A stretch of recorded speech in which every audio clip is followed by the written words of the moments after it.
लोग अक्सर बदल क्यों नहीं पाते हैं अपने आप को, जबकि वो जानते हैं कि वो जो कर रहे हैं वो सही नहीं है।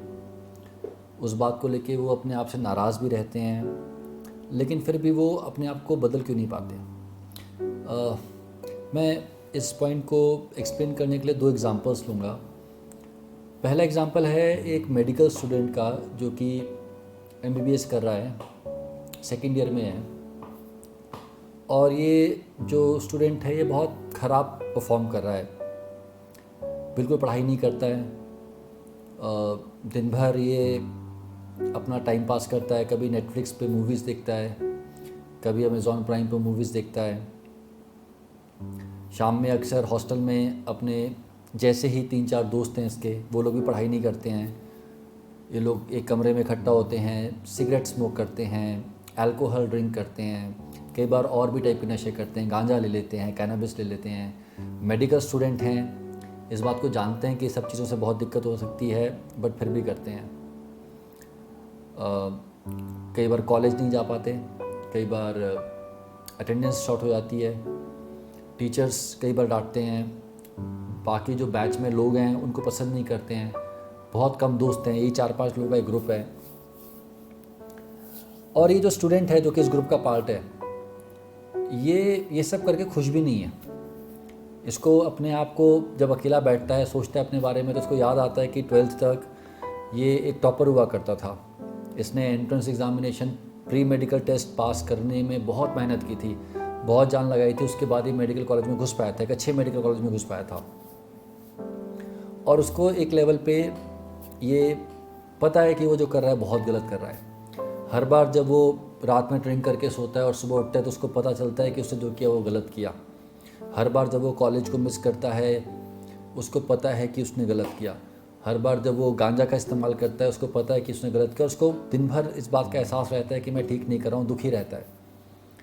एग्ज़ाम आते हैं, अक्सर एग्ज़ाम में ये फेल हो जाता है, सप्ली जिसको बोला जाता है, मेडिकल कॉलेज में सप्ली लग जाती है।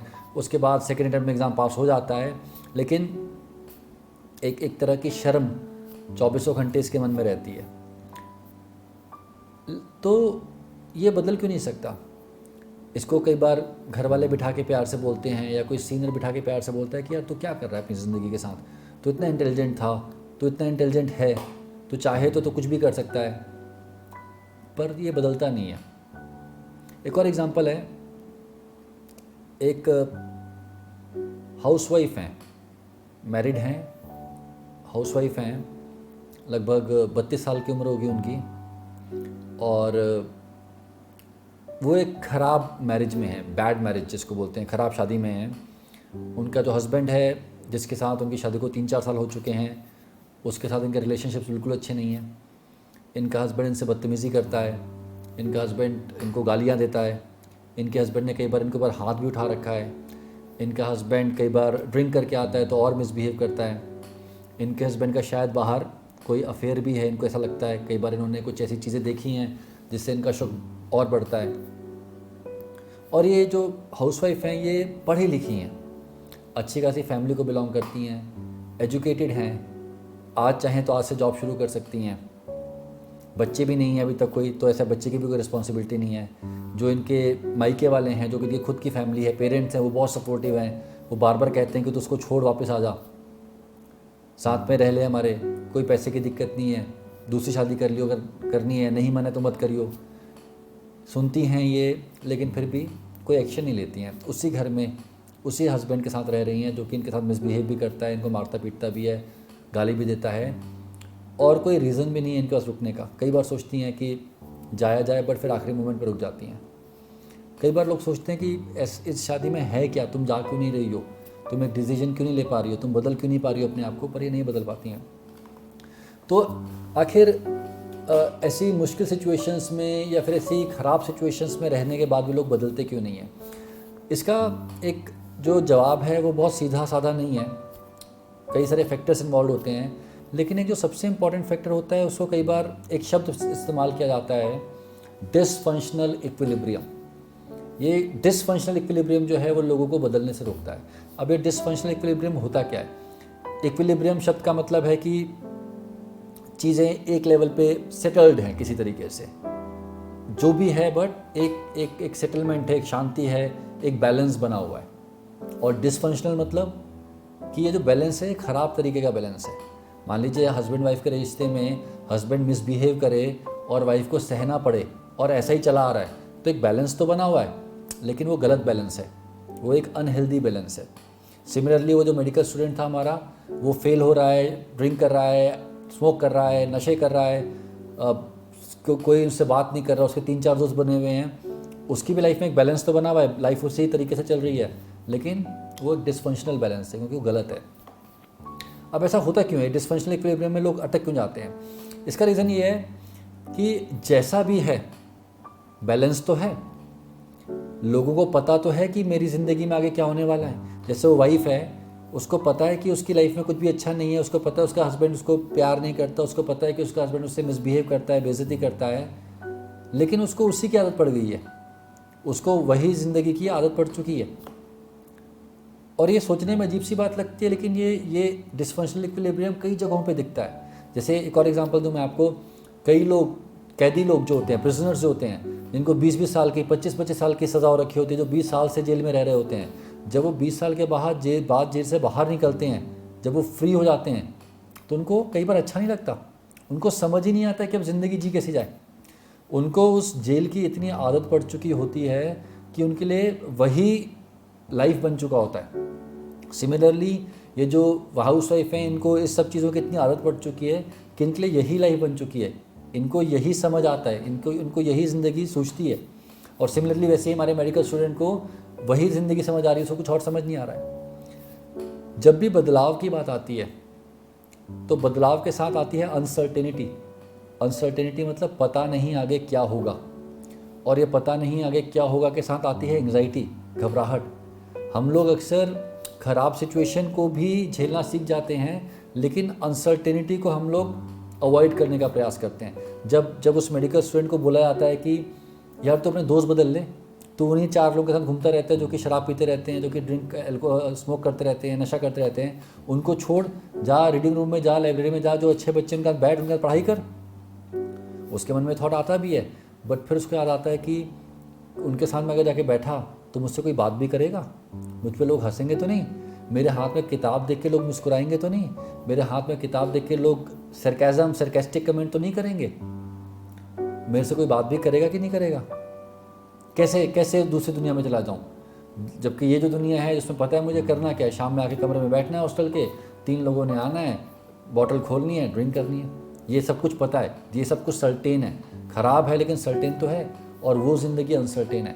तो क्या इस मेडिकल स्टूडेंट में काबिलियत की कमी है, कॉम्पिटेंसी की कमी है? जवाब है नहीं, कोई कॉम्पिटेंसी की कमी नहीं है। किस चीज़ की कमी है? कमी है करेज की। करेज मतलब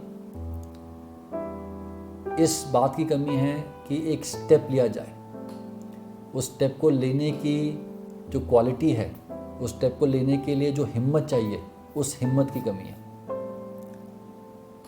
और ये बड़ी डिफ़िकल्ट सिचुएशन है कि अगर आपने स्टेप लिया तो आपको एंग्जाइटी का सामना करना पड़ेगा, और अगर आपने स्टेप नहीं लिया तो आपको गिल्टी और ख़राब तो फील हो ही रहा है।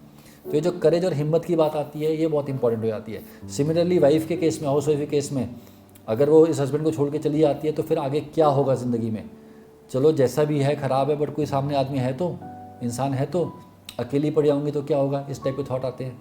कैसे ज़िंदगी जी जाएगी, लोग क्या पूछेंगे, आगे क्या होगा। Basically it all comes down to, ये सारी बातें आखिरी में आके की बात पटक जाती हैं कि आगे होगा क्या। तो ये जो अनसर्टेनिटी है, ये सबसे बड़ी परेशानी क्रिएट करती है। तो इन सिचुएशंस में किया क्या जा सकता है?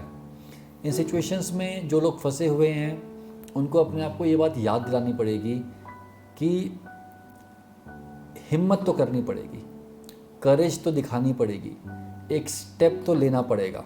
उस स्टेप को लेने के बाद शायद ज़िंदगी थोड़ी बेहतर और हो जाए या थोड़ी ख़राब भी हो जाए, लेकिन कम से कम जहाँ पे आप फंसे हुए हैं, जिसको हम कहते हैं स्टेग्नेशन, कम से कम आप उस स्टेग्नेशन से बाहर निकल पाएंगे। अगर वो हाउसवाइफ अपने घर वापस जाती हैं, अपने हस्बैंड को बोलते हैं कि ये नहीं चल सकता, या तो बदल लीजिए अपने आप को या फिर चीज़ें ख़त्म हो जाएंगी। वो मेडिकल स्टूडेंट अपने दोस्तों को बोलता है कि मैं अब तुम्हारे साथ बैठ के ड्रिंक और स्मोक नहीं करूँगा, तुम्हें दोस्ती तोड़नी है तो तोड़ लो, और मैं तो जा रहा हूँ पढ़ाई करने। अगर वो ये लोग ये स्टेप लेंगे तो हो सकता है कुछ समय के लिए उनको अपना जो परेशानी है वो और बढ़ जाए, अकेलापन और बढ़ जाए, समझ ही नहीं क्या करना है। लेकिन शायद 1 हफ्ते बाद, शायद 2 हफ्ते बाद या 1 महीने बाद जब इमोशंस थोड़े से सेटल डाउन हो जाएंगे तो उनको दिखेगा कि लाइफ में कुछ और ऑप्शंस भी हैं। आमतौर पे वो जो और ऑप्शंस होते हैं वो बेहतर ही होते हैं। जब आप एक स्टेप ले लेते हैं तो आप जिस दुनिया में जाते हैं वो आमतौर पे बेहतर ही होती है। और मान लीजिए बेहतर नहीं भी होती है, परेशानी भी होती है दुनिया, तो कम से कम आप एक स्टेप आगे तो बढ़ाते हैं। लाइफ में सबसे इंपॉर्टेंट चीज़ों में से एक चीज़ है चलते रहना, स्टेग्नेशन में ना फंस जाना, अटक ना जाना। तो इम्पॉर्टेंट बात यह है कि कहीं पे भी अगर आप फंसे हुए हैं, किसी भी ऐसी सिचुएशन में फंसे हुए हैं जहाँ से ना आप निकल पा रहे हैं और ना आपको पसंद आ रही है, तो आपको करेज दिखानी पड़ेगी, आपको एक स्टेप लेना पड़ेगा, आपको हिम्मत दिखानी पड़ेगी, तभी आपकी लाइफ उस स्टेग्नेशन से बाहर निकल पाएगी, जहाँ पे फंस चुके हैं उससे बाहर निकल पाएगी। काफ़ी सारी रिसोर्सेज हैं आजकल इन चीज़ों के बारे में पढ़ने के लिए। इसी प्रकार का जो डिस्कशन है, एक बहुत फेमस बुक है, इचिरो किशिमी नाम के एक जर्मन जापानीज़ फिलोसोफर हैं, उनकी बुक है जो ट्रांसलेट होकर उसका नाम है the courage to be disliked. तो अगर आप इस प्रकार के प्रॉब्लम में फंसे हुए हैं, स्टेप ले नहीं पा रहे हैं, तो आप उस बुक को भी रेफ़र करिए, आपको शायद उससे कुछ अच्छा सीखने को मिलेगा। और एक डेफिनेटली एक स्टेप लेना बहुत इंपॉर्टेंट है लाइफ में। धन्यवाद, शुक्रिया। अगर आपको डिप्रेशन की समस्या है तो आप डॉक्टर प्रवीण त्रिपाठी से सीख सकते हैं कि डिप्रेशन के पेशेंट्स में काउंसलिंग कैसे की जाती है और उन टेक्निक्स को यूज करके डिप्रेशन से बाहर निकलने की जर्नी को शुरू कर सकते हैं। स्क्रीन पर दिए कार्ड को क्लिक करें या फिर डिस्क्रिप्शन में दिए लिंक को क्लिक कर डॉक्टर प्रवीण त्रिपाठी के कोर्स में एनरोल करें।